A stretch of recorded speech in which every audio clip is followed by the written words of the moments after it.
be fixed. It shouldn't be government business only to provide sanitation facilities. Primarily, it is the responsibility of the individual households to do that. So they should be encouraged. But the weak and the vulnerable should be supported where they can, because there are people that may not be able to afford it, and we believe states should be able to come in so that no one is left behind. The most critical assignment at hand is to clean up the mess open defecation practice has done to the image of the giant of Africa. Nigeria was number 2 after India in the world ranking of open defecation. But India was set to vacate the first spot for Nigeria.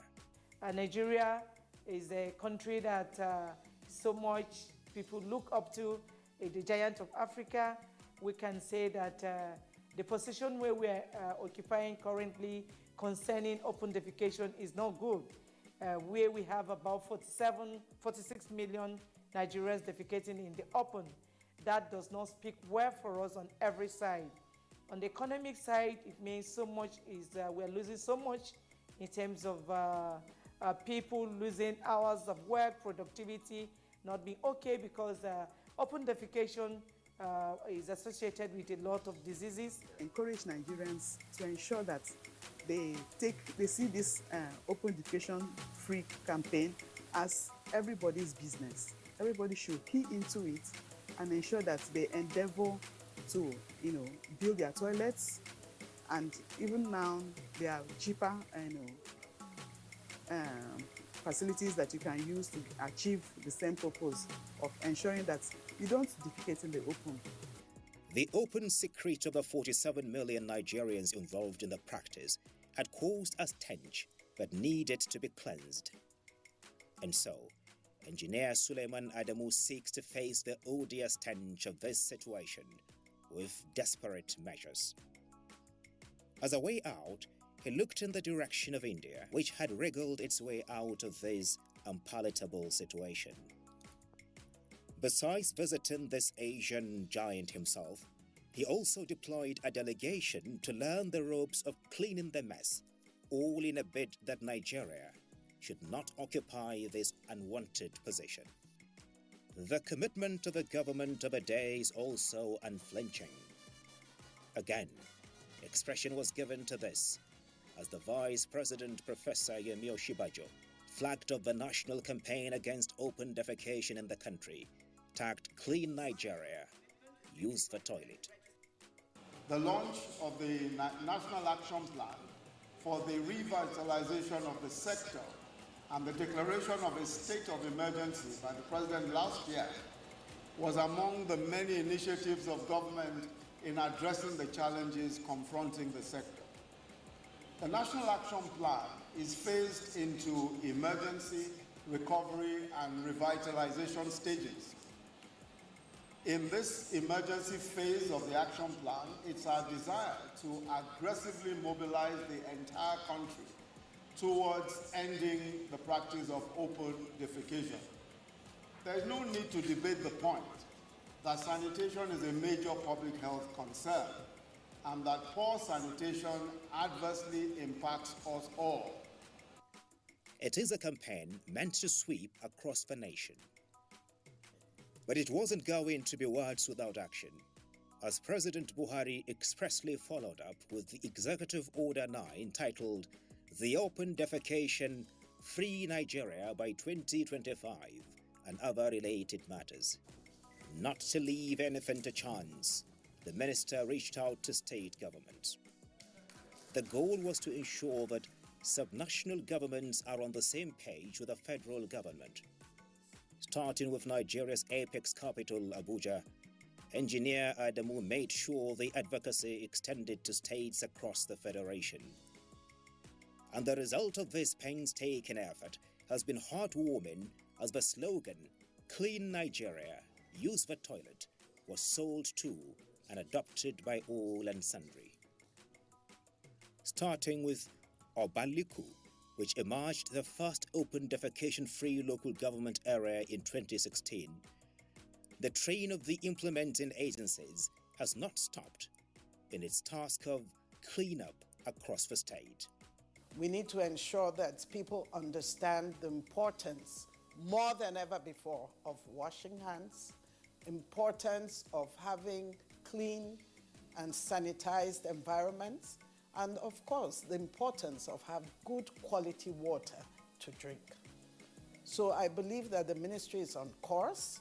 The Honorable Minister for the past 5 years has driven the vision, the mandate of the ministry so vigorously that I do believe that very soon we will get to the targets of ensuring that Nigeria is open defecation free. We'll get to the target of ensuring that every hamlet in the country, every village has good quality water, and we'll get to that point where sanitation is something that comes naturally. The governments are not left alone in this campaign. Development partners and the organized private sector too have been key in ensuring better life and dignity for Nigeria. We work in utmost harmony. We always sit down and discuss things. We try to push things together. There's a lot that has happened. We've created a system for continuous data collection and analysis. We call it NORM, the National Outcome Routine Mapping. It has happened in 2018, 2019. Now the sector is equipped with data and information that it never had before. This we've done together. We have implemented, with the involvement of the federal government, projects in different states and in different LGAs. The target is global, and the push by the Buhari administration has got things rolling. Ultimately, the aim is to ensure that no one is left behind in access to safe water and good sanitation and hygiene by the year 2030. That too is solely the ambition of Suleiman Adamu. When I came into office in November, we set up a 50-year roadmap, and we're assiduously following that roadmap. I hope that whoever succeeds or subsequent successors will continue to build on this roadmap, and if they do, then I hope to be remembered as someone who laid the course for the attainment of the Sustainable Development Goals in Nigeria, especially in terms of provision of water and sanitation. That's called 6.1 and 6.2. I hope if we're alive in 2030 to see that Nigeria is certified as having had access, providing 100% access to water supply, 100% access to sanitation. There is hope that with the momentum sustained, various efforts will not only end the thirst and the stench, but also the hard trek to hunt for water would be history, and more productive time for the hunters, boys and girls, as well as women across the society.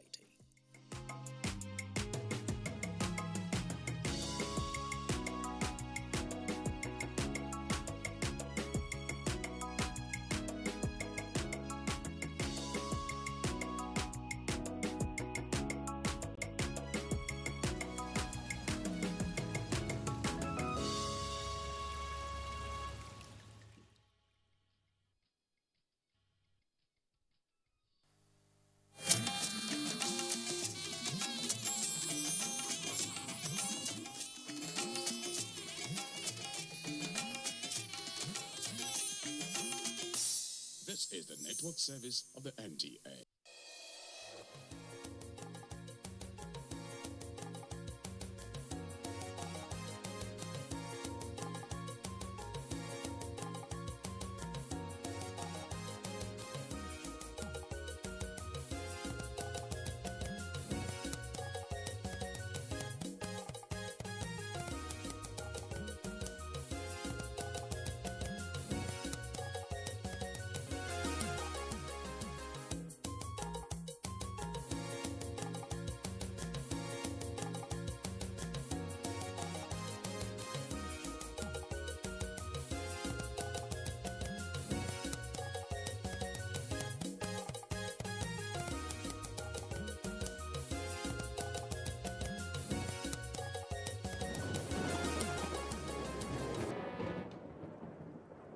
our transmission line developed by the Niger Delta Power Holding Company Limited, running all the way from Ikotekpene to Enugu to Makurdi, and then from Makurdi to Jos, flying over Nasarawa State.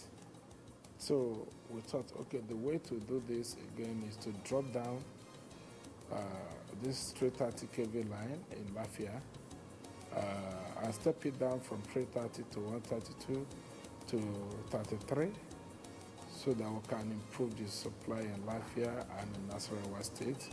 Not only that, we also improve, we have opportunity for a backfeed for Abuja, which is currently being served from a line from Shiroro. Although we have also developed another transmission line for Abuja from Lokoja to Gwagwalada and then to Abuja to Kukwaba here. So at least that provides a third source of supply to Abuja. Lafia will bring more, will help to backfeed Abuja in case there's a problem with the line from Shiroro or there's a problem with the line from Gwagwalada, Lokoja via Gwagwalada. So that's why I'm excited about that project, the Lafia project. And then the contractor has been awesome. They're doing a great job. The project is moving according to schedule.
Niger Delta Power Holding Company Limited, NDPHC, says it will continue to sustain momentum of work on the final stages of Lafia 330 kV transmission substation in view of progress made in the last few weeks on the line-in, line-out project that will supply power.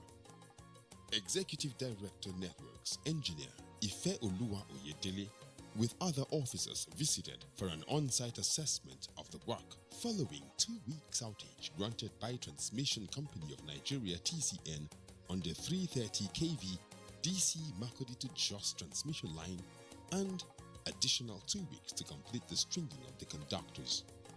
At the time of the inspection, 5 out of 6 towers were 100% completed. It is also worthy of being mentioned that Lafia Transmission Station, like other projects under NIPP, continue to receive maximum attention to ensure that the organization and contractor are on the same page towards meeting standards and justifying government's huge investment. The last lap, which is the connection of the substation to the existing line, we had to do it with a line in, line out. That is, the line will go into the substation and come out to be able to go to the Makurdi end. As you can see, all of the towers are ready. We have 6 towers. All of them are ready. And this one that you see here is the last one that is being done. I'm sure that if you notice the number of rungs that you have on the towers, you will see that we are on the very last rung. So if some people are experiencing load shedding, it is so that it will be the last time they will ever experience such in this part of the country. So I think this is a major landmark project for the President Muhammadu Buhari administration. One, it is one of those projects that started during this administration and is being completed during this administration. You will also notice that the speed at which this has been done, the quality. Some of your colleagues were remarking when we were on the substation side how the substation is neat. For those of us who are professionals, we don't talk about the neatness alone. We talk about the suitability, the quality of the materials, and the decision to pick Akai as the EPC contractor for this project is one that is commendable. Good judgment on our part, even if I say so myself, and I'm happy that they have delivered to our expectation. He commends stakeholders who identify with the vision of NIPP for ensuring the project is an ideal takeoff point for a long-term grid expansion plan to reinforce the Federal Capital Territory current sources from Shiroro and Geregu as neighboring states of Benue, Plateau, and Kaduna, whose communities share boundary with Nasarawa, are expected to benefit from the supply. But what additional infrastructure is NIPP constructing to ensure that supply gets to those areas? This is a 330, 132, 33 kV substation. And what is that? You can connect consumers on 132. You can connect consumers on 330. But the purpose of wheeling power, energy, whatever for the purpose of the ordinary people, let me call it power, through the 330 kV lines, is to ensure that there are no ATC losses on the line, so that when you bring in bulk electricity from the generating stations, by the time it gets to consumer, they will still have their 33 kV or 11 kV. So that's why you have the 330 kV line, and the substation is supposed to bring it down from 330 to 132 and to 33, so that it can go into the homes of and into the industries, to the factories, to the homes of consumers who are metered at 33 kV to 415, and then 11 to 415. So the ultimate benefit is that for the people in this area, in Nasarawa State, they will have quality electricity to use, and there will be availability of more power on the grid for the neighboring countries. So if everybody was sharing 10 megawatts before, now they have 120 megawatts to share. I mean, if 3 million people were sharing 10 megawatts, I mean, you can compare what it means for the same 3 million people to share 120 megawatts. So it's as simple as that. Everybody it's a win-win for everybody. Findings show that plans are concluded on the functionality test of all equipment, and once power is supplied, engineers make commitment to commence pre-commissioning test, as date for the project inauguration is highly expected by the people of Nasarawa State. As part of preparation, proper landscape and access to facilities within the substation are completed, with minor finishing works on the staff living quarters.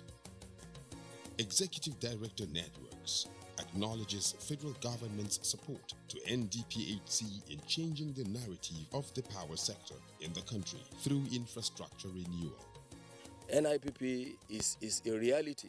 They know that when we begin a project, it will be driven to completion. And this is an example of that determination. And it is only a government that has, it is this government that has given us all of the facilities, all of the power, all of the will to do that without any encumbrance at all. You know, it's a delight to work as a professional with a government that understands what it means to give us free hands to do, and you can see how many Nigerians are on this project. Or if you look up there, all of them are Nigerians. All down here, all of us are Nigerians. Yes, you see one expatriate or the other because we need to transfer technology and we need to be better. But the project manager is a Nigerian. So you cannot even underestimate the importance of a project like this and how much it has impacted on the people of Nigeria. Now, what I expect out of all of this is that when projects like this are being executed in other neighboring African countries, they will come here to look for experts, experienced, skilled workers, technicians, engineers to work with them, and that's the whole idea, The immediate past governor, Alhaji Tanko Almakura, visited this site not less than 20 to 30 times. The present governor has been here. In fact, he's the auxiliary project manager on this project, just like his immediate predecessor did on this site. So he has taken over the project managerial duty on this project. He was here last week. He's a liaison officer. Yes, he was a liaison officer with customs, with the Federal Ministry of Finance, with BPP, and so on and so forth. And that's the kind of collaboration. Our visit here today, for instance, is to put pressure on us to ensure that we are not disappointed. This project was supposed to have been commissioned at the end of September. Unfortunately, we still have 3 very key and very important containers at the port. That is one of the things that we'll ask that this government look into, the process of clearing goods at the ports, and that is killing projects like our own, But I'm sure that with the intervention of the governor, the Controller General of Customs, I think within the next few days we'll get those containers delivered to the site.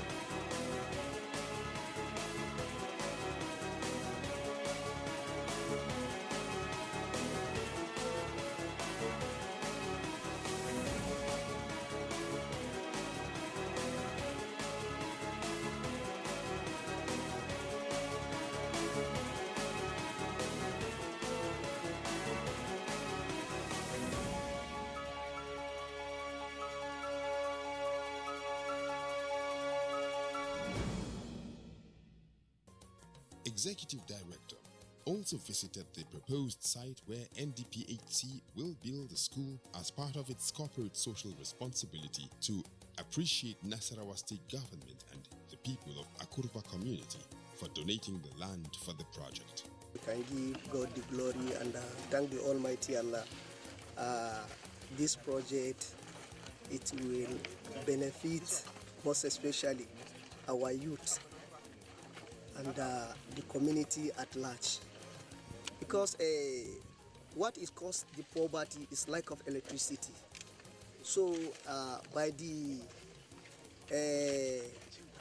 commission this, or let's say the starting working, at least most of our youth will be engaged in terms of welding, and the married women at home, those that have fridge, they can try this ice water, or they can package some 1 or 2 things like this. They can use the electricity and make it. So from there, I think a lot of poverty will be eradicated in this community. Saboda zuwan mutane su za su samu karfin jiki na abin da ya kawo su, amma su ba su ga kowa bayan su ba, suna ga kama akwai damuwa. Muna musu cewa ba mu da wani damuwa ba saboda alherin da ya zo muna gari. Ta bangaren ayyuka matasa su samu aiki, in an samu wuta akwai masu babi salo, akwai masu bakaniki, akwai masu walda, duka za su samu biyu yaran mu su samu mu sa su koya sana'a. Amma rashin wutar nan yana kuma da ci baya sosai ba kadan ba. Amma mun samu wutar da kamar ba zamu da maganar gwamnati ba ma. Inda yaran mu kaje kana sana'a ka barka da babin gwamnati suna yi ba. This issue, I'm very happy. I'm very happy, very happy. Anybody there here, I give you percent, will not be 100%, 1 million percent. Beyond every experience we have had, I mean, you saw when we were coming back from the site how the ordinary member of the community were clapping and hailing us. It is for this reason, and because of the interest that the two governors have had on this project, that the NDPHC Board of Directors, led by His Excellency the Vice President, Professor Yemi Osinbajo, approved that we build a school for this community in appreciation of their cooperation with the contractor and the management of NDPHC on this project. When we came to this site, to take over this site in 2017, the then governor, Alhaji Tanko Almakura, was not even in the country, but he directed the then deputy governor to meet us at the boundary of Lafayette, and they presented us with the certificate of occupancy for this land that had already been claimed. All the right of way, all of the what do they call, compensations already paid to the landowners, and the certificate of occupancy had been issued. That was novel. That had never happened before, so we didn't need to apply for certificate of occupancy or process anything. We had it from the first day that we resumed on this site. From that time to this day, not one form of disturbance have been experienced. None of our expatriate staff, none of our workers have been kidnapped or attacked in any way. And from the main road to this place, you can see the joy on the faces of the people. It appears as if the community, they understand the importance of this project more than we, the elites, who talk about things that are not important when we talk about development. And so we are full of appreciation for the government and people of Nasarawa State, the members, the chief. You interviewed one of his sons. It's just a new experience entirely, and we're very grateful to them. I would like to thank the Nigeria Delta Power Holding Company, who have seen Akai worthy to execute this project. In the history of NDPHC, this is one of the most fastest completed project in history. 2x150 and 2x60, 330, 132 kVA substation. It was scheduled to be completed within 2 years, which actually we have completed the substation within 2 years. But as been said by the Executive Director, Networks of the NDPHC, the initial contract does not include the line in, line out that was supposed to bring in power in and out of the substation, which it has to undergo through some processes, which he has already explained to you. Due to that reason, that's the reason why we were not being able to commission this project before September. And actually now, we are planning towards the end of this month to have a full commissioning. The commissioning team has already arrived from Turkey since last week. They are already here in the control room. They will continue to do their jobs. We have already written a letter to the TCN operators for that, so that the TCN can release them to come to the substation so they can be able to get the necessary training required for them to manage the substation at the end of the handover of the project. Is there any challenge again that will hinder any process? There's not any challenge. That's not any challenge. We don't see any such challenge. We don't envisage any challenge. We have never encountered major challenges. Most of the challenges are already challenges associated with the jobs, but they are not major challenges, and they have been all overcome. Similarly, in appreciation, Nasarawa State Government promised to convert the proposed primary school to a technical school to build capacity of indigents who will work in the power station.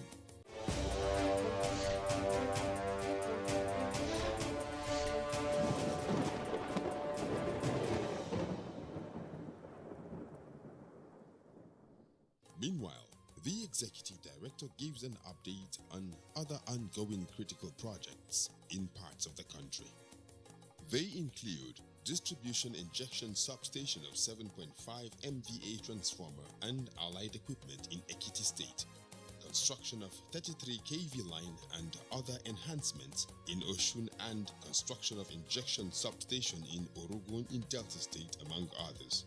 We are doing so in Kebbi State, we are doing it in Jigawa State, we are doing it in Sokoto, we are doing in Adamawa, we have completed several in Borno State, we are doing so in Benue, we are doing in Plateau, we are doing such projects in Kano, we are doing in Kaduna. So it's not very accurate to isolate the very recent ones that we're doing in Ekiti, Oshun, and those are just about 3 or so projects out of the several hundreds that we're doing across the nation. And like I said earlier, when we go to lay the foundation or to begin the construction works of these projects, or to hand over the sites to the contractors, you cannot imagine what the residents of those towns, those communities, do to us. You know, we are giving coke, water, they meet us with drums and singing, and the governors also receive us. There's nowhere we have gone to that the governors have not received us. This project is a shining example of the collaboration between the federal and the state governments.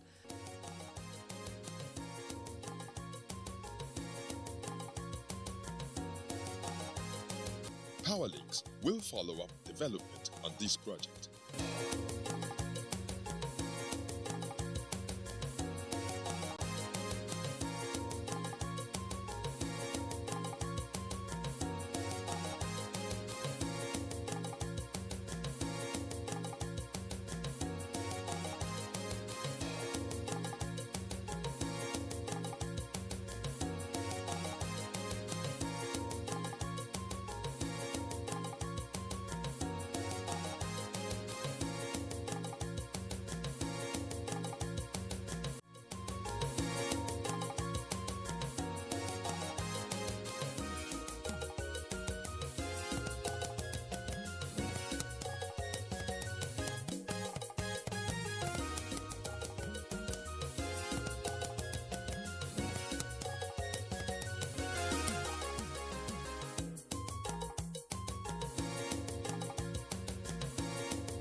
Lives are in your hands while you drive.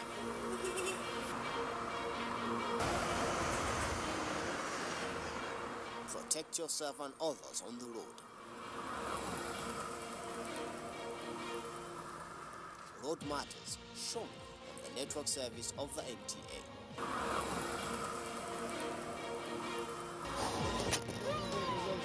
Join us.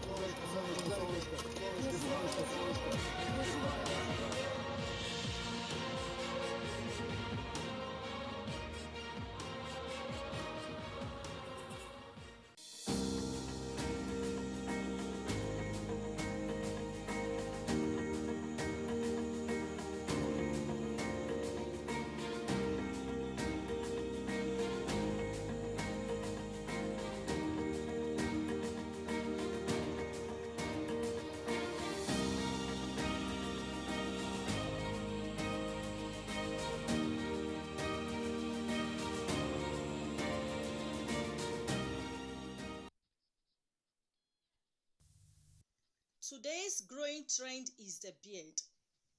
This facial hairstyle is common amongst the youth and the middle age all over the world. What is fashionable about the beard? It's just a personal thing.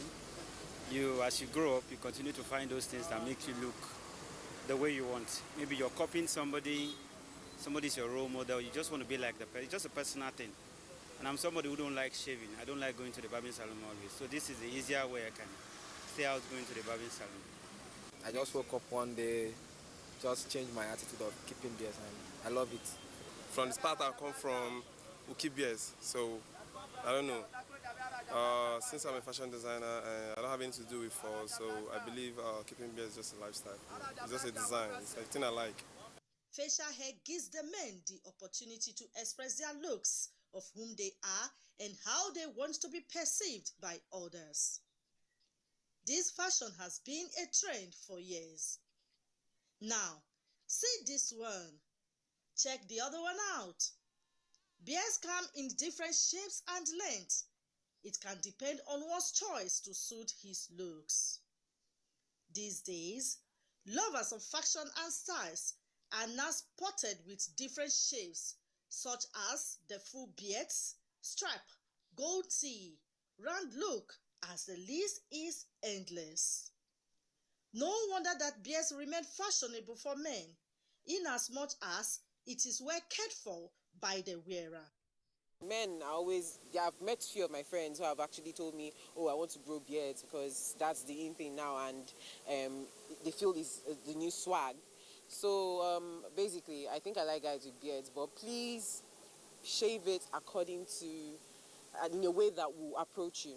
I keep beards because one, I've loved keeping beards right from childhood. If I see people that have their beards, how they carve it, keep it clean, I always admire them.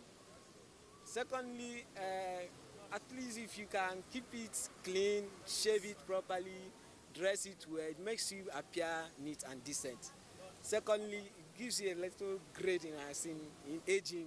When people look at you, kind of, at least you are matured. If the person shaves the beard well, then it's fine. But if it's big and all, it makes the person look kind of scary sometimes. But then most guys, when their beards are well shaved, then it boosts their confidence. It also adds beauty to formal and informal dressing of the menfolk in a well-shaved look. Oh yeah! Beards have come to stay. Rock it, guys!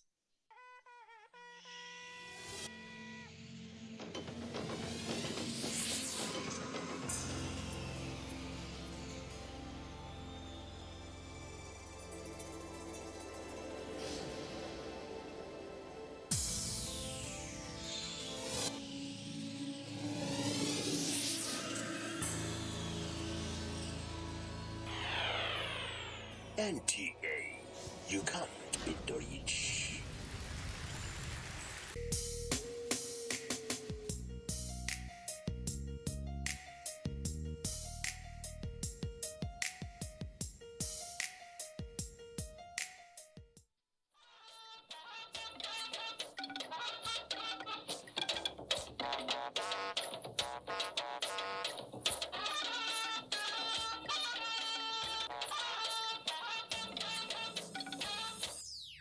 We must close the gaps in our implementation efforts to ensure that we attain set targets. Halfway into the journey, President Buhari presents scorecard. Those who choose to default will be made to face the wrath of the law. No customs certification, no trip to the skies for private aircrafts. At last, mode of election results transmission and voting now prerogative of INEC. Now go to the House engagement with an opinion of the Senate. Hello and thank you for joining us in NTA Network News. I am Ian Ray. John Hingedo John Adams joins us from Lagos. Welcome. Cabinet ministers and permanent secretaries have been directed to work assiduously and in synergy toward total delivery of set targets of the present administration aimed at improving the livelihood of all Nigerians. President Muhammadu Buhari, who gave the directive at the end of the two-day midterm ministerial performance review retreat, said robust performance culture should also be promoted across MDAs. State House correspondent Adamu Sambo has the report. The Ministerial Performance Review Retreat, third in the series, provided an opportunity for the senior government officials to undertake objective assessment of their stewardship in line with the contract the Buhari presidency signed with Nigerians on the delivery of pre-election promises. Consequently, the Independent Performance Assessment Report indicates significant progress in the achievements of set objectives in line with the government's 9 priority areas, which President Buhari described as gladdening.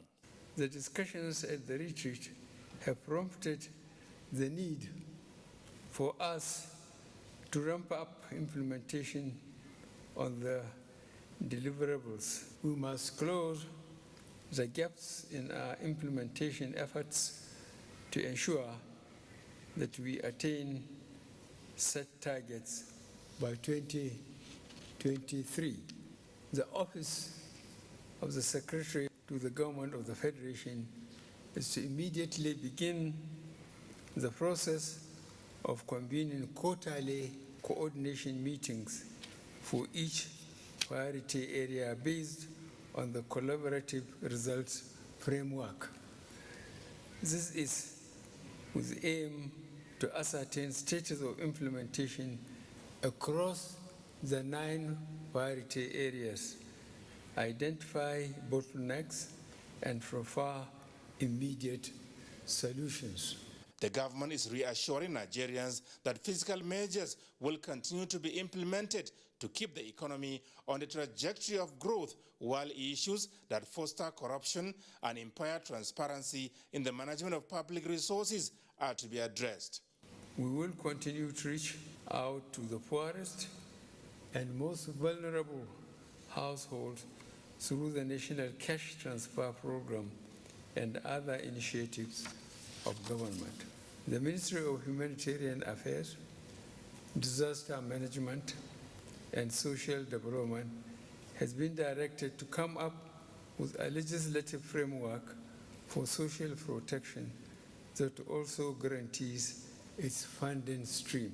Efforts will be geared towards removing all bottlenecks that militate against access to government support schemes by SMEs.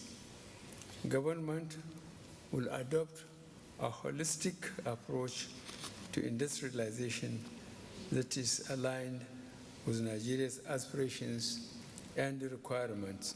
Expanding access to quality education, affordable health care, and productivity of Nigerians will also be prioritized, so also the completion of all ongoing legacy projects across Nigeria. I am confident that the lessons we have learned will serve as the needed tool to propel every ministry to remain committed towards the achievement of our developmental objectives.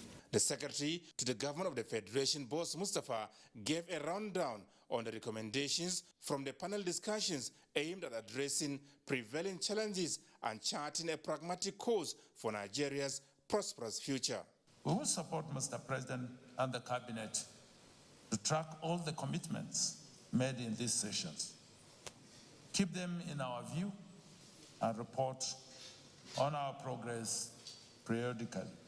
Senate President Ahmed Lawan and Speaker Femi Bajabiamila not only participated but also made significant contributions before the retreat came to a close. From the State House, Adamu Sambo, NTA News. Meanwhile, contrary to insinuations in some quarters, the Nigerian economy is more diversified than the outside world thinks. Director General of the World Trade Organization, Dr. Ngozi Okonjo-Iweala, disclosed this while addressing participants at the midterm Ministerial Performance Review Retreat in Abuja. Again, State House correspondent Adamu Sambo has the details. Oil rents account for less than a tenth of GDP according to the World Bank. Manufacturing value added has been on the rise for the past decade. Small-scale Nigerian industry is supplying leather goods and textiles to all of West Africa and even further afield. Agriculture accounts for about 1/3 of employment and 1/4 of output, with considerable potential for greater productivity and value addition. And of course, there is Nigeria's vibrant services sector. Addressing participants at the retreat virtually, the Director General of the World Trade Organization is delighted that Nollywood films on Netflix, fintech and e-commerce firms from Nigeria are not only attracting foreign capital, but also expanding across Africa. She, however, made a strong case for Nigeria to exploit all avenues for trade that will be opened up by the African Continental Free Trade Area Agreement to build back better from COVID crisis, drive industrialization and socio-economic inclusion, as well as meet the fast-growing energy needs. I'm convinced that Nigeria can and should be a manufacturing hub for the African Continental Free Trade Area. If companies here can produce for a population of 200 million people, they can do so for a unified market of 1.3 billion. One sector where this is particularly urgent is pharmaceutical and vaccine production, where it has become painfully clear that the continent needs to increase its own manufacturing capacity. Nigeria could become a hub for supplying vaccines, therapeutics, and diagnostics to the continent and the world. Manufacturing solar panels, producing goods based on the use of renewable energy should be an area Nigeria should plan to enter. The country must go green, not only for its large population, but also to take advantage of export prospects in Africa. Dr. Ngozi Okonjo-Iweala congratulates Nigeria for making it easier and cheaper to start businesses, saying, however, that efforts must be sustained towards improving security and lowering transactions costs for foreign and domestic investments. Nigeria has a huge opportunity to make trade in goods and services work for its development. People around the continent want to eat our food, dress like us, watch our movies, and listen and dance to our music. We need to make it easier for them to do so. Nigeria should be aiming to capture 25% or more of intra-African trade and to triple its share of world trade from 0.33% to 1% by 2030. Nigeria has what it takes to be an engine of investment, innovation, prosperity, and job creation, not just for itself, but for West Africa and for the continent as a whole. She expressed the firm conviction that Nigerians can indeed build the Nigeria they want and that trade can help them get there. From the State House, Adamu Sambo, NTA News. And away from the ministerial retreat, the presidency has reacted to a media publication that misrepresents the position of the Vice President, Yemi Osinbajo, on a call for devaluation that the Naira exchange rate was being kept artificially low. The statement makes it clear that the Vice President is not calling for the devaluation of the Naira. Rather, he has at all times argued against an arbitrary devaluation of the Naira. The position of the Vice President was that currently the Naira exchange rate benefits only those who are able to obtain the dollar at 410 Naira, some of who simply turn around and sell to the parallel market at 570 Naira. Such a massive difference discourages doing proper business. Now, heading to the National Assembly, the Senate has reversed its decision on the 2010 Electoral Act Amendment Bill passed in July this year, which mostly centered on voting and transmission of results. A National Assembly correspondent, Ignatius Nkwo, reports that the Senate rescinded its decision on 4 clauses.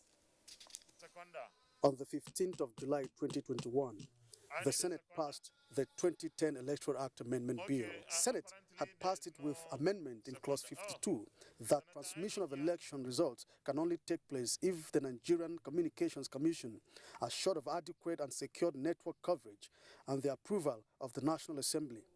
But now it has reversed its decision that voting at an election and transmission of results shall be in accordance with the procedure determined by the Electoral Commission. which implies that it's at the discretion of INEC to decide mode of voting and transmission of results. It inserted electronic voting machine to replace any other device for conduct of election in Clause 43, subsection 1 and 3, as it earlier passed direct and indirect party primaries, but has now approved only direct primaries in Clause 87. Because 43 now makes provision for acceptance of electronic voting machine. I don't see any reason why anybody should be afraid of direct primary. It helps the people who are members of your party to feel wanted. It is more cheaper, less cumbersome to have indirect primary election. There are some who want this. There are some who are opposed to it.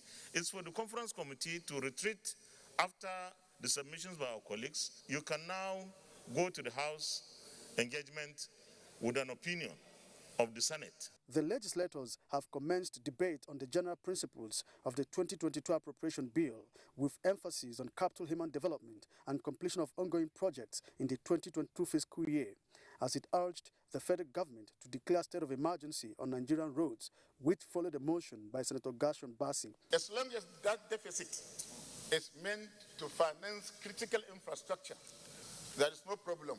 The issue of security, as mentioned by the Mr. President, and the commitment shown, is something that should be appreciated by all the sundry. My interest will be advocacy for women, children, and adolescents. For revenue to be in place, our infrastructures must be in place. There can be no development without infrastructure. Is Hussaini Baba Yusuf for appointment as the Chief Judge of the High Court of the Federal Capital Territory. From the National Assembly, Ignatius Nkwo, NTA News. And still in the National Assembly, the House of Representatives has approved reports on bills seeking the establishment of development commissions for the southeast and southwest of Nigeria. National Assembly correspondent Lami Ali reports. The consideration of reports on the two bills as the Committee of the Whole featured provision of insights on the merits of the bills. Receive and manage funds from allocation of the Federation for the rehabilitation, reconstruction, and reparation for houses and lost businesses of victims of the Civil War. For the reconstruction and rehabilitation of roads, houses, and other infrastructural damages suffered by the region. Meanwhile, the House has resolved to investigate encroachment on federal government infrastructure in Nigeria, as moved by Representative Isiaka Ibrahim. Many of interloper developers, farmers, land grabbers, hoodlums, destitute, encroaching on the developed or underdeveloped or undeveloped property of government in Nigeria, which has become a worrisome development in the country. The need to address the lingering power outage in Lere, Kaduna State, as raised by Ahmed Munir, was also supported. Urge the Federal Ministry of Power to mediate between the Kaduna Electricity Distribution Company and the Jos Electricity Distribution Company to sort out the lingering issues with a view to restoring electricity supply to Lere Federal Constituency. Meanwhile, the Speaker, Femi Gbajabiamila, has directed the clerk to write the Federal Capital Territory Administration on the state of infrastructure as the National Assembly. This was after some lawmakers complained of discomfort as the chamber cooling system was down. Sir, we are suffocating because the place is extremely hot. The other time, we were fairly embarrassed that the roofs were leaking. And we would expect that the landlords and the owners of the structure, which is the FCT, would take appropriate action. Clerk, please write a formal letter to the PAMSEC enumerating these issues and make it conducive for us. Other features during plenary include presentation of reports, among them the report on a bill to enact the Insurance Act, 4 establishment bills passed second reading. From the National Assembly, Lami Ali, NTA News. Time for our first break. Please stay with us. What's on your bucket list? Would you like to travel the world, live your best life? What if I told you you could blow right this minute and do everything on that list? Airtel is saying thank you to all loyal customers. You stand a chance to win up to 100 million naira with guaranteed cash tokens in the Airtel Recharge and Blow promo. How awesome is that? All you have to do is recharge to win. For more information, dial *444*4# to enter for the draw. Everyone's a winner, so hurry now. The more you recharge, the more you win. Airtel, the smartphone network. The federal government has commenced second phase of COVID-19 vaccination. If you are 18 years and above and unvaccinated, register at www.nphcda.vaccination.gov.ng. Visit the nearest vaccination site to receive AstraZeneca or Moderna COVID-19 vaccine as first dose. If you received your first dose of AstraZeneca vaccine before 8th July, get your second dose now. All COVID-19 vaccines are free and certified safe. At the vaccination site, you can check blood pressure and know your diabetes risk status. Children aged 0 to 23 months will receive childhood vaccines and screened for malnutrition. After vaccination, continue to adhere to COVID-19 prevention protocols. For more information, visit www.nphcda.gov.ng or call 0700-220-1122. This message is from the National Primary Healthcare Development Agency. Whoa, how hot is she? Very hot. Pick me. Just pick me, baby. Come pick me, girl. Man, I'm all ready for you. So tasty. He's so lucky. Mini-Me, taste the fun. The Honorable Minister of Science, Technology and Innovation, Dr. Ogbonnaya Onu, will inaugurate the newly constituted governing boards and council the following agencies and institutes under the supervision of the ministry: Nigerian Natural Medicine Development Agency, Federal Institute of Industrial Research, Oshodi, National Center for Technology Management, Nigerian Building and Road Research Institute, Nigerian Institute for Trypanosomiasis and Onchocerciasis Research, Project Development Institute, National Board for Technology Incubation, National Biotechnology Development Agency, the Nigerian Institute of Science and Laboratory Technology, National Research Institute for Chemical Technology, Shedder Science and Technology Complex, National Institute of Leather Science and Technology. Date, Thursday, 14th October 2021. Venue, the main auditorium of Raw Materials Research and Development Council, number 17, Agwironsi Street, Maitama, Abuja. Time, 11 a.m. Note, COVID-19 protocols will be strictly observed. Edet Sunday Akban, Permanent Secretary, Announcer. We don't like to eat better, more nutritious meals, more veggies, but we want it tasty and easy too. No cubes, that's the secret. Made with real ingredients like chicken, parsley, and garlic, and enriched with iron, so your meals are better for you and more delicious too. That's the cocoa. Let's give it some accolades. Change your world by changing what's on your plate.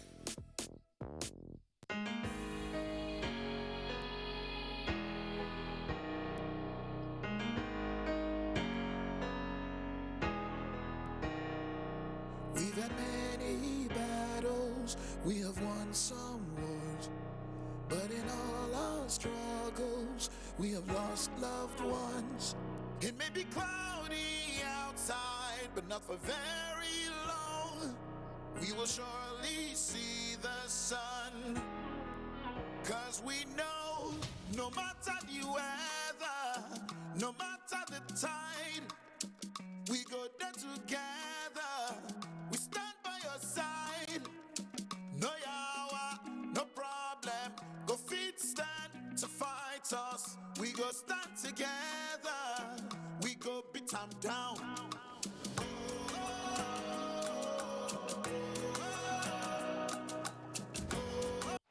Manchester City return from the international break with a tricky tie against Burnley at the Etihad Stadium. Will they get their desired victory? Find out this Saturday when Manchester City take on Burnley on the Premier League Live, showing on the network service of the NTA from 2:30 p.m. The Premier League Live is brought to you by Baba Ijebu and powered by Integral.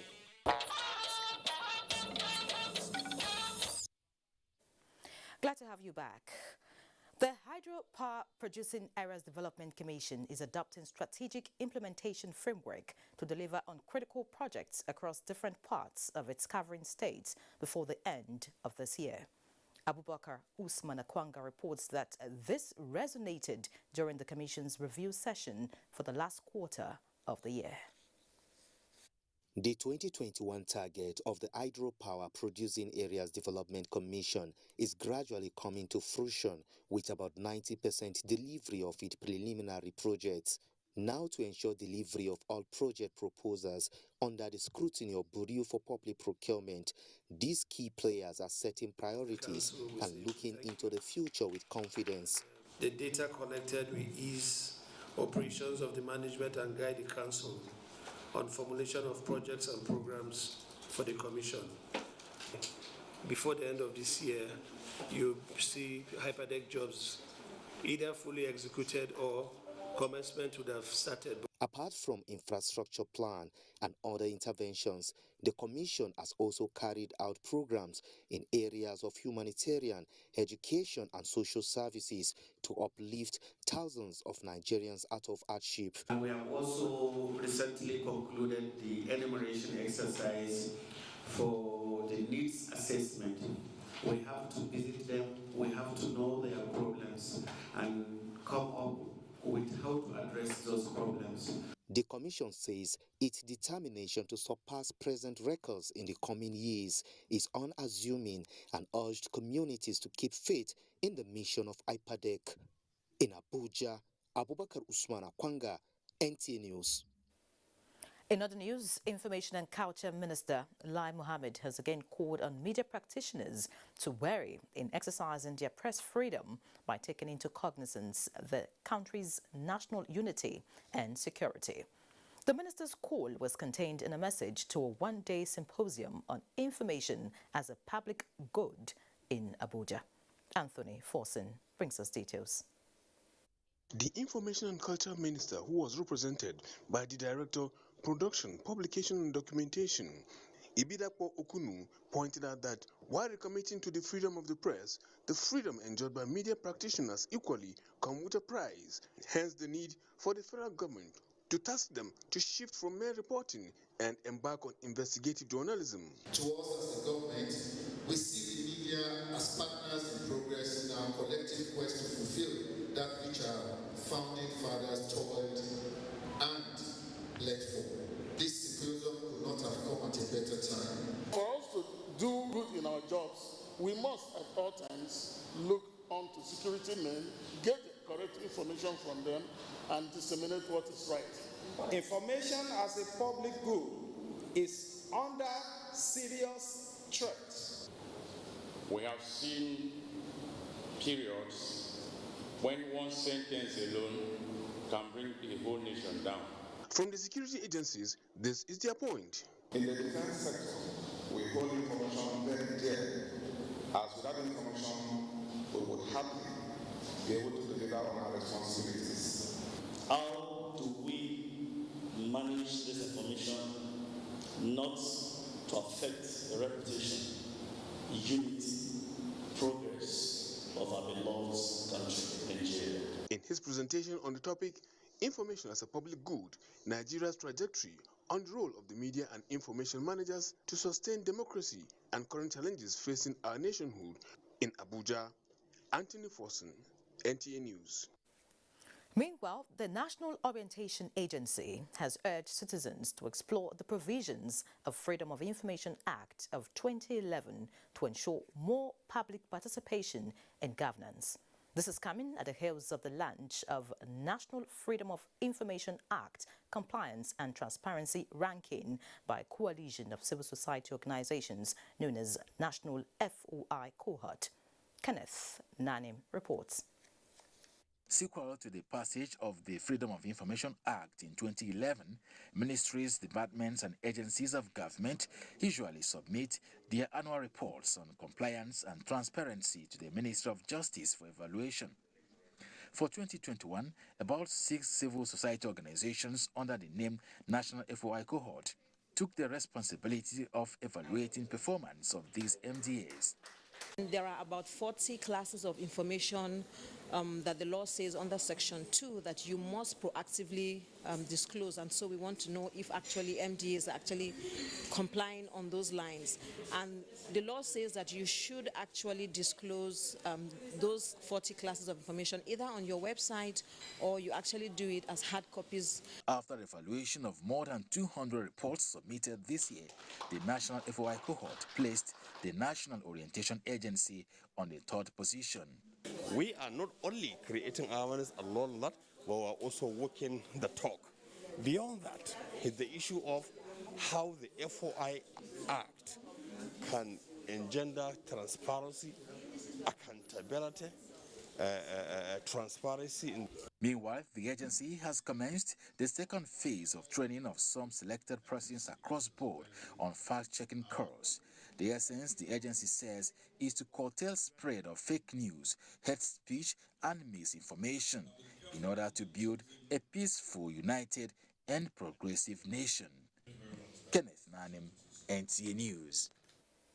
Now, looking at the judiciary, the Chief Justice of Nigeria, Justice Ibrahim Tanko Muhammad, says the judiciary should be more actively involved in the quest to institute a financial stable system in Nigeria. He stated this at the opening of a national workshop for judicial officers on the role of the judiciary in building financial system stability for the country. Femi Okewo has the details.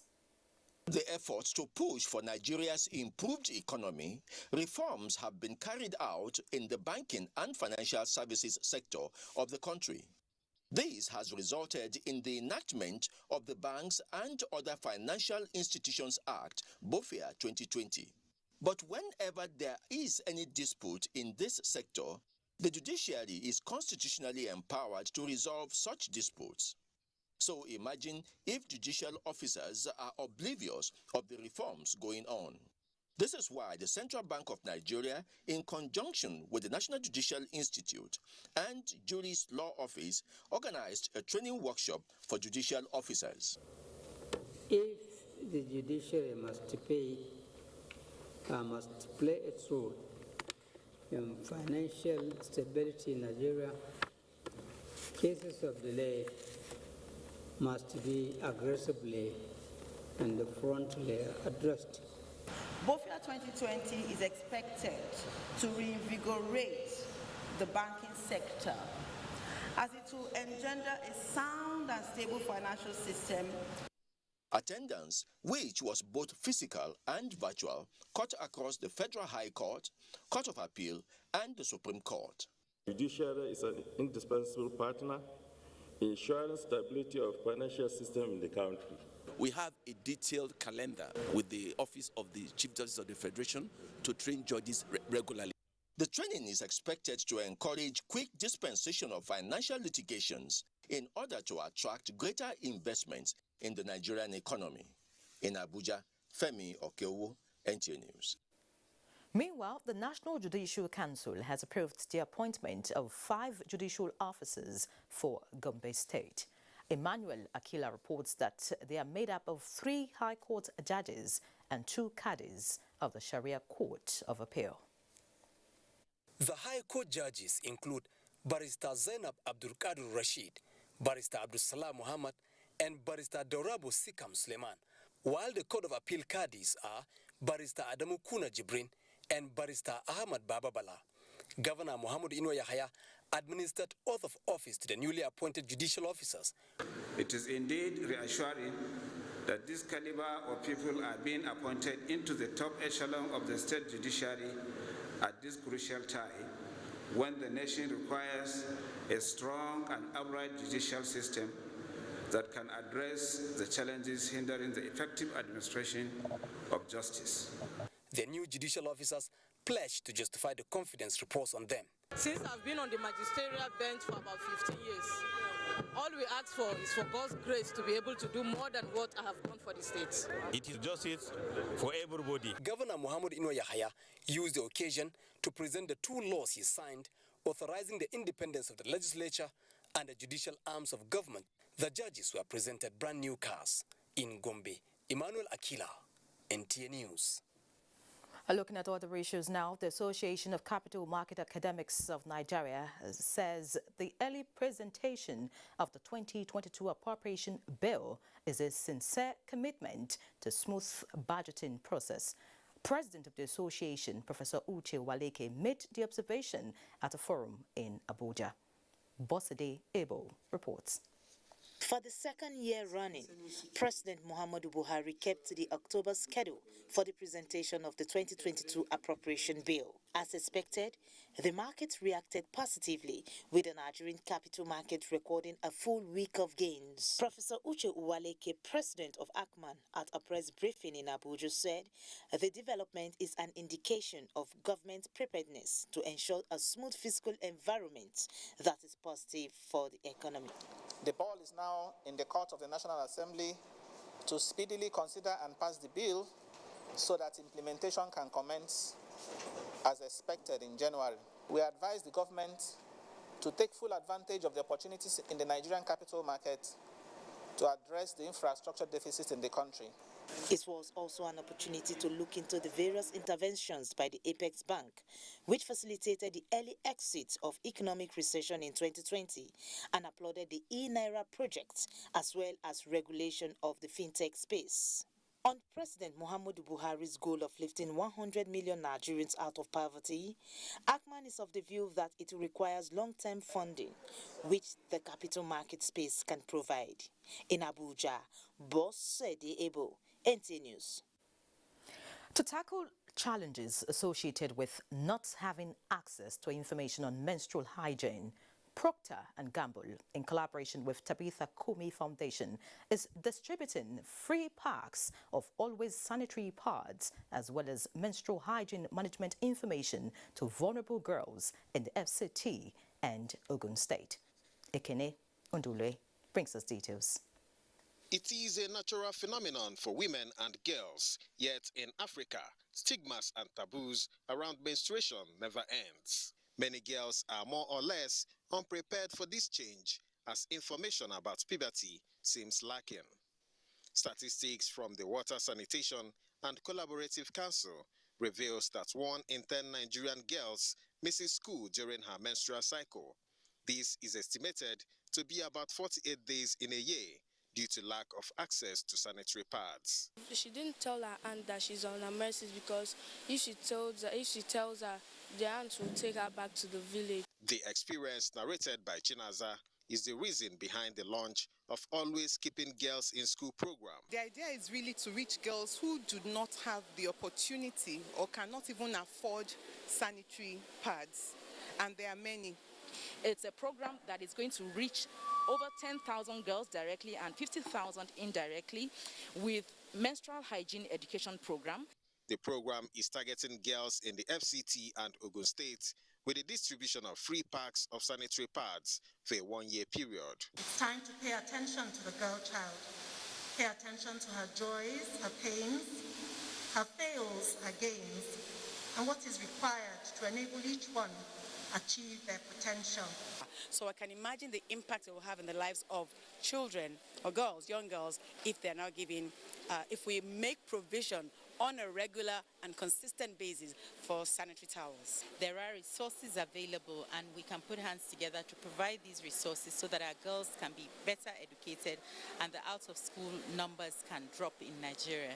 The program has also facilitated the training of school guidance counselors, girls and boys, on menstrual hygiene management.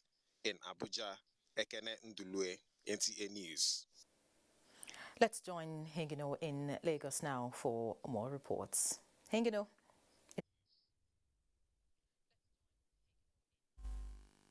Ianre. With the cyberspace steadily evolving into a fundamental aspect of Nigeria's ecosystem, stakeholders across different sectors have a shared responsibility to protect it from emerging threats through robust implementation of approved national road map. This is the position of a two-day multi-stakeholder sensitization workshop on the implementation of Nigeria's National Cybersecurity Policy and Strategy 2021, organized by the Office of the National Security Advisor for Finance and Capital Market Sector in Lagos. Adeni Itaiwo reports. Nigeria's foray into full digitization and the development of its digital economy took more heightened turn following the outbreak of COVID-19, which saw the migration of most businesses and financial operations into cyberspace. With hacking and other cybersecurity challenges, the federal government has responded with the launch of a document which is meant to protect the sector. The 65-page National Cybersecurity Policy and Strategy is an all-inclusive document which seeks to protect Nigeria's cyberspace by focusing on 8 strategic areas, including cybersecurity governance, coordination, and protection of critical national information infrastructure. While governments, businesses, and individuals were adopting technology and internet penetration was growing, we also needed to warn that there's a negative side to the story. This two-day workshop brought together key players in finance and capital markets who are entrusted with drawing up plans for the implementation of the document. This underscores the crucial need to consolidate and double our efforts for a more resilient infrastructure. Conscious of the loss of confidence and reputational damage that is attached to cyber attacks, key financial institutions whose domain of operation is now majorly on the cyberspace say they are keen to leverage the document to protect themselves. We all need to work deliberately and collaboratively, knowing that the financial system of our country is a critical national asset. We have individual and collective interests in understanding the kind of cyber threats that are very important. A lot of Ponzi schemes are out there and people are falling prey to them. Presentations at the workshop dwelt on how Nigeria can enhance its capacity against cybercrime as well as domesticating the International Cybercrime Convention in Lagos. Adeni Itaiwo, NTA News. In her search for fresh voices and hands that can offer new direction in political leadership, Nigeria, acknowledging the need for her youth population to get involved, was bequeathed with the Not Too Young to Run Act by President Muhammadu Buhari. This is with the hope that youths move away from their stereotypes of being elective position seekers.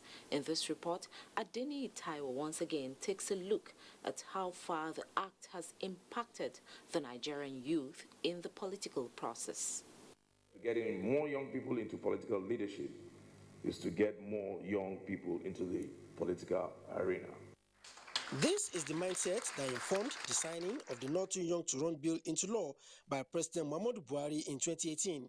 Designed to get youth seat at the table of political leadership and governance, the act addressed age limit and a few other conditions for political participation in favor of Nigerian youths. This move is in tune with history, as shown by the demography of Nigerian founding fathers who fought and won Nigeria's independence at a very young age. Now, despite making up 51% of registered voters for the 2019 general elections, youths only make up 13% of senatorial candidates, while 27.4% contested for seats in the House of Representatives. Political parties in Nigeria should give the youth more prominent role in running the affairs of the parties beyond the position of youth leader. This would allow the youth to play a central role in decision-making process. I'm not all oblivious to the structural and economic realities that sometimes stand in the way of young people getting actively involved in the often all-consuming business of politics. These are real challenges for which there are no easy solutions. However, even when money and time are abundant, they are only valuable to those willing to get in the arena. As the society looks forward to vibrant and quality leadership from the youth, how can the environment support their political aspirations? Our parliaments, local, states, and at the national level, must also inculcate the culture of internship and mentorship. In other climes, interns do come in to assist, and they garner experience in area of legislative drafting and research. The 2023 general elections is fast approaching. Opinion holders believe this is the time for the youth to get into the arena and take up the challenge. In Lagos, Adini Itaiwo, NTA News. It's time for another break. The news will be back shortly.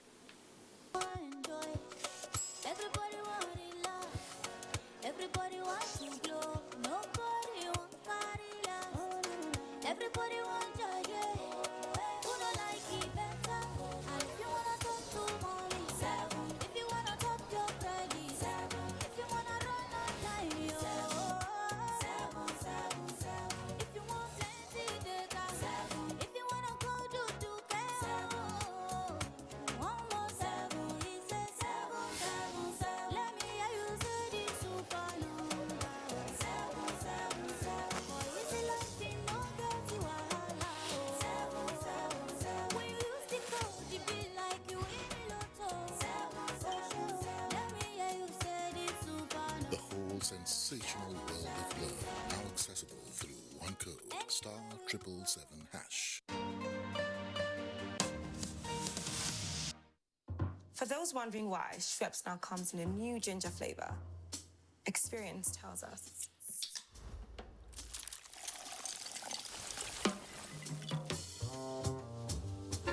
The boldest flavors have the most character. Introducing new Schweppes Ginger, a new flavor made with over 200 years of experience. Getting GoTV was the best decision James has ever made. See, finding a good place to watch football was never easy, but it was costly. Until one day, James discovered something big. He can finally say, our home, our football. Get GoTV plus 1 month max subscription for only 6,900 naira. You self fit enjoy your Bunga football leagues where day, plus better cup competitions this football season. GoTV, love it.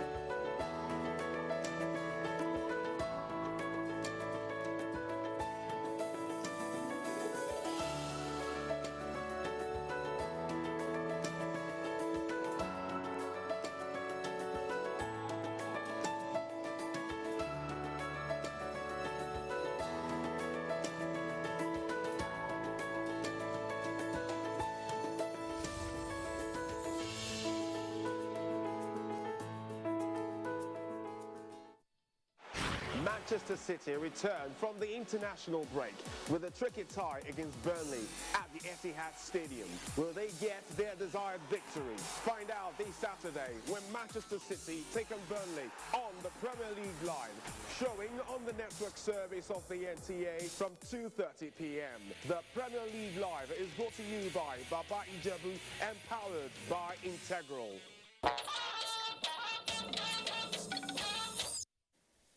Welcome back. Time now for business with Benny Adams.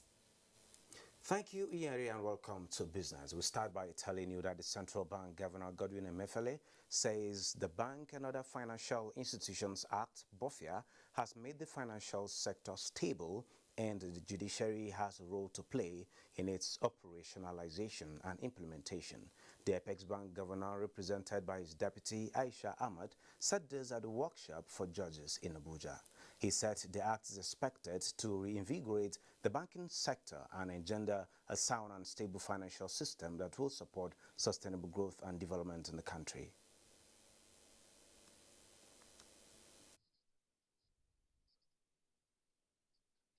We've been having a series of engagements on how we should operationalize and implement this provision, whilst the Act was very specific as to how it should be run and the framework. But you agree with me that we need the strong participation of the judiciary coming up with a platform and a program that works. So we look forward to actually putting all the plans that we've been discussing into fruition. To raise awareness of the strides made towards industrializing the country and highlighting the various activities being implemented, the federal government has concluded plans to host a 4-day Nigerian Industrialization Summit in November. The Minister of Budget and National Planning says the proposed summit is also intended to showcase how Nigeria can feed, clothe and house itself, with focus on a special industrial processing zones initiative. Country that we have to turn things around, and we believe strongly that using agro-industry, agribusiness as the base is the way that we can do this. We are also focusing on concentric diversification strategies, especially in agriculture, that can deliver sustained, job-intensive and inclusive growth. And on the capital market, investors gained 95.46 billion naira as the all-share index appreciated by 0.45%. Market closed 40,896.96 basis points, while equity capitalization is 21.3 trillion naira. 563.8 million shares valued at 5,095 billion naira exchanged hands in 4,253 deals. Market breadth closed positive as Champion led 27 gainers as against 13 losers, topped by H Markins. Just as FBNH, Champion and Etisalat were the most active to boost market turnover. FBNH and Guarantee topped market value list. And moving on, President Muhammadu Buhari has approved the appointment of Dr. Ezra Yakusak as Executive Director and Chief Executive Officer of Nigerian Export Promotion Council. The appointment, which takes effect from 27th November 2021, is for an initial term of 4 years. Until his appointment, Dr. Yakusak, who holds a PhD in commercial law from the Ahmadu Bello University, was the Director of Policy and Strategy, NEPC. He has also served as Secretary to the Governing Board of the Council.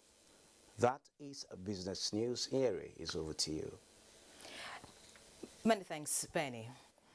Nigeria Customs Service will soon be impounding privately owned jets and aircrafts operating in the country without customs due certification. Customs Public Relations Officer Joseph Atta said this while briefing journalists in Abuja on the update of the ongoing verification of import documents for privately owned aircrafts exercise. Olusheye Adiagbo has details. The verification of imports documents for privately owned aircrafts operating in Nigeria is requesting these documents, and according to the customs spokesperson, the exercise is to ensure strict compliance with all regulations, especially at this time of Nigeria's challenging security situation. Now, 29 we are found wanting in the areas of duty payment. They are liable to duty payment. They have been issued demand notices, and we are now giving them 14 days within which to come and make payments. And then we have 62 who have not showed up, and we have already collected their numbers from the appropriate authority, which means we know they exist, they should come. Our patience is elastic, but there will be a limit, and those who choose to default will be made to face the wrath of the law. The Nigerian Customs Service is imploring all concerned to get certified, as its next action will be to activate enforcement procedures on identified defaulters. In Abuja, Olusheye Adiagbo, NTA News. And on security, it's another major victory for the Nigeria Police Force as 48 suspects, including kidnappers, were paraded at the force headquarters, Abuja. Francis from reports. 48 high-profile suspects at a swipe is a great success for the operatives of the Police Intelligence Response Team. It is a busy scene of 12 men at the IRT office, Guzape, Abuja, but disarmed, so bowed to the law.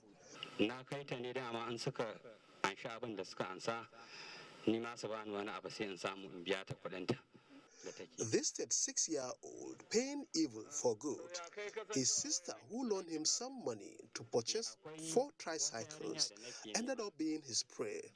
He masterminded her kidnapped as a strategy not to redeem the loan. Within the time she was trying to transit out of the forest, she had already made calls, and that calls got through to IRT operatives, who also set machineries in motion that eventually facilitated her release. Another 21-year-old responsible for the kidnap of a reverend father and several others along Kaduna-Abuja Expressway. Next is a gang of 3 who were arrested in Jos Plateau State and accomplices for car theft and unlawful possession of firearms. We stole a car at Masaka, so we sold it at the rate of 900,000. So we removed inside and bought the rifle, sir. 1 GPMG, 3 AK-47 rifles, 9 AK-49 rifles, 495 AK-47 live ammunition, and 10 laptops recovered from the suspects. Francis from NTA News.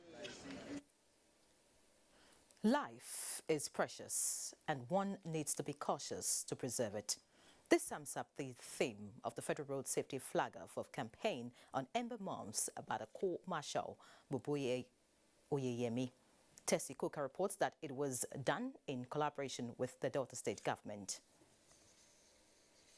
Little Miss Glory Okonkwo and her friends are certainly not happy with the incessant road mishaps associated with Ember Month. They came with their message to road users to adhere strictly to safety measures. The drama piece by these corps members on reckless driving came timely. For the Corps Marshal Boboye Oyeyemi, road safety is a collective responsibility. Therefore, Nigerians should play their part in curbing the menace. As we are moving towards the end of the year, the key issue is to raise the level of awareness, to advise ourselves on the need to ensure the consciousness of ourselves on the highway. One, thank you for all that you're doing and your men, and the sensitization effort that we have gone across to several statements on the strike, including our traditional rulers. That means you're truly driving this process to the grassroots, and we're truly very encouraged. With this flag of exercise of Ember Month and road safety, it is hoped that road accidents will be brought down to its barest minimum. In Asaba, Tessie Coker, NTA News. Time for another quick break.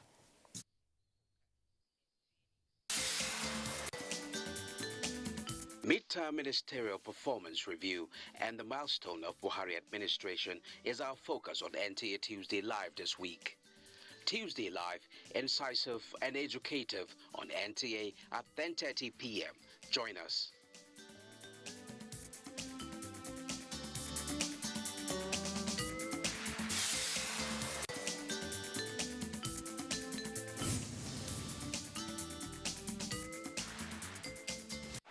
Manchester City return from the international break with a tricky tie against Burnley at the Etihad Stadium. Will they get their desired victory? Find out this Saturday when Manchester City take on Burnley on the Premier League Live, showing on the network service of the NTA from 2:30 p.m. The Premier League Live is brought to you by Baba Ijebu and powered by Integral.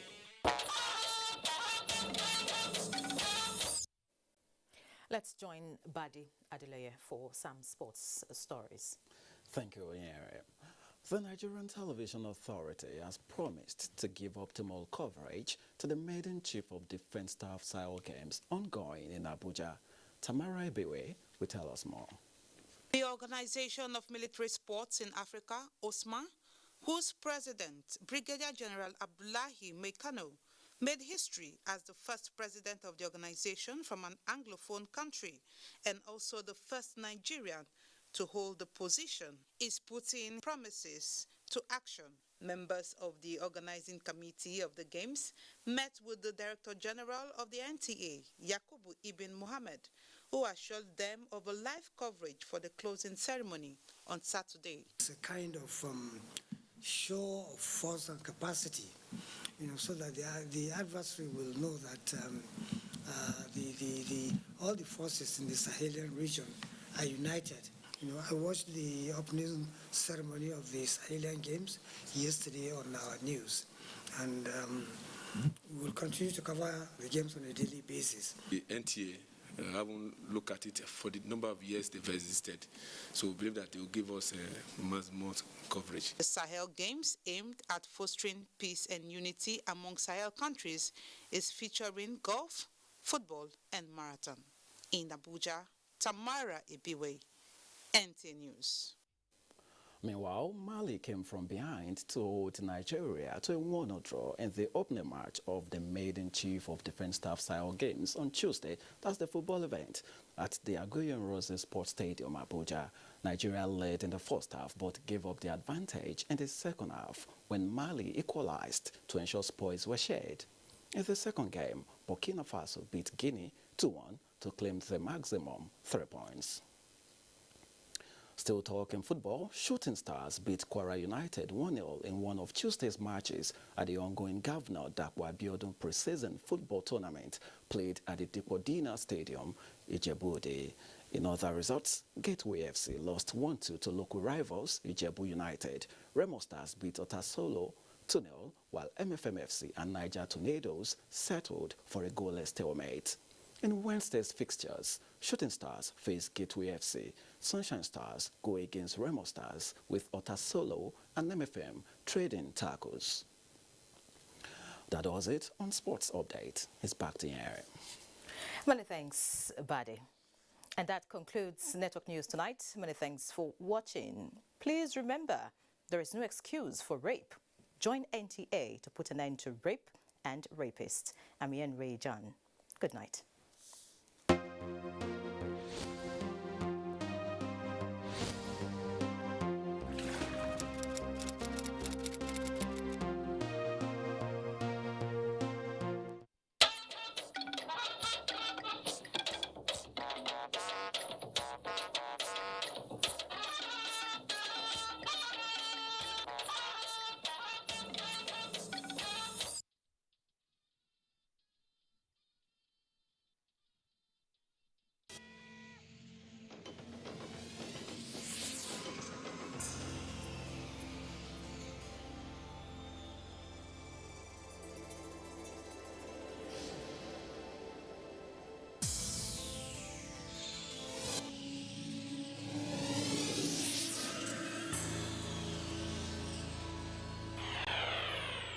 NTA, you can't beat the rich.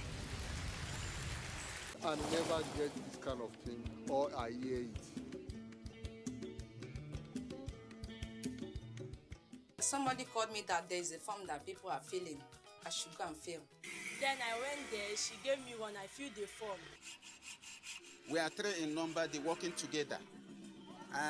We got form from federal government. After 2 weeks, I received a lot of 30,000 naira from federal government. I used the 30,000 naira to buy so many things like equipment. The money really helped me. The next week, I went to market. I increased my business. I thank my president who got touched to give us this such amount. I say, may God bless him. I really thank the government, the federal government, more especially President Muhammad Buhari, because he's the one that signed the money. I am very, very grateful for them. Information is power. Everyone wants power. So feel powerful with the NTA News mobile app, the one-stop information center. Real news at your fingertip. Be the first to report by uploading first-hand information on the U-Report link. And be the first to know by simply clicking on any of the links on the sidebar for headlines, domestic and foreign news, economy, security, politics, sports, and more. Stream live on your smartphone and tablets and stay connected. It's pretty easy. Simply download NTA News app from your Google Play Store and you're good to go. NTA News mobile app, your access to real-time information.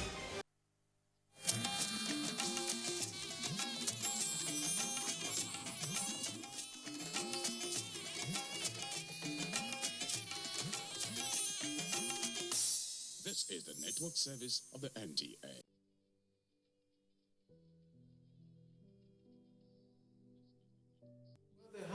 solution we have developed is a multifaceted one. First, we have tried to lead a program to build what we think will be an acceptable and hopefully affordable housing type based on surveys we did in 2015-2016 and construction that started in 2017. And that's going on in 34 states as the National Housing Program. This message is from the Federal Ministry of Information and Culture.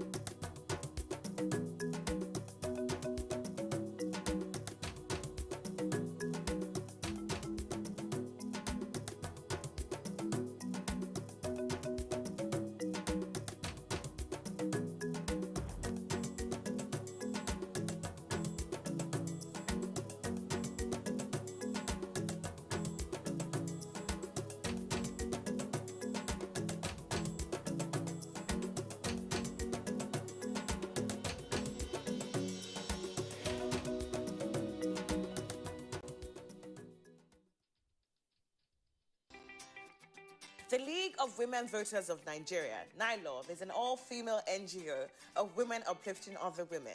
NILOV, founded by Dr. Dame Esther Adwehi, is a non-political and non-partisan organization whose aim is to empower women economically and politically for a more perfect democracy.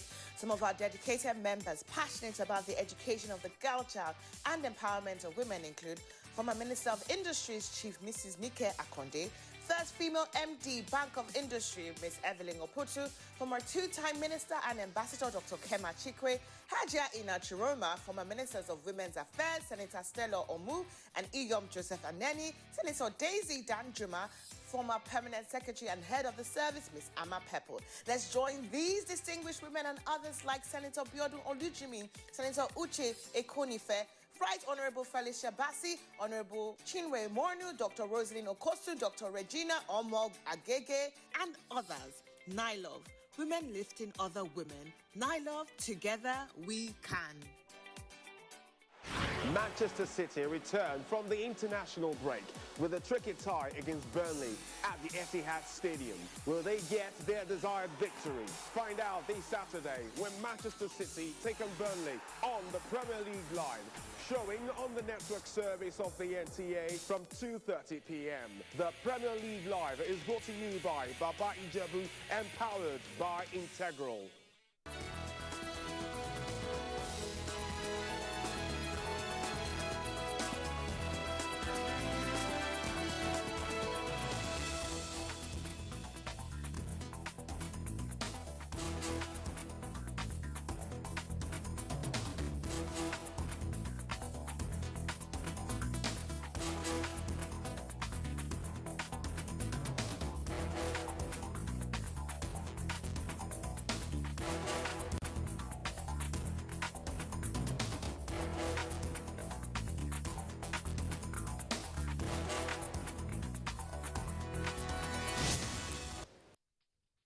Information and communication technology has forced a lifestyle change for man and continues to evolve in ways that make true the prediction by Canadian professor Marshall McLuhan, who forecasted the internet age and how the world will become a global village. Today, the world is connected in many ways and access to information about almost anything is just a click away, and the barriers to socializing shattered globally. Thanks to the World Wide Web and its various media of communication. Thanks for tuning in to this edition of Deadline 360. I am Omotola Omojala. Welcome.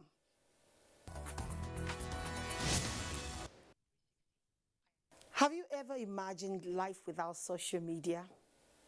So many thoughts in your head in that split second. Well, our ICT correspondent Joseph Johnson sought to know whether or not it is a welcome imagination. Let's hear from him. Social media has comparatively taken over the larger part of human activities, from business to everyday relations across the world. The miles and gaps that impinge human relations as well as information sharing have been significantly closed by these cloud means of communication, impacting almost all the sectors of life. And of course,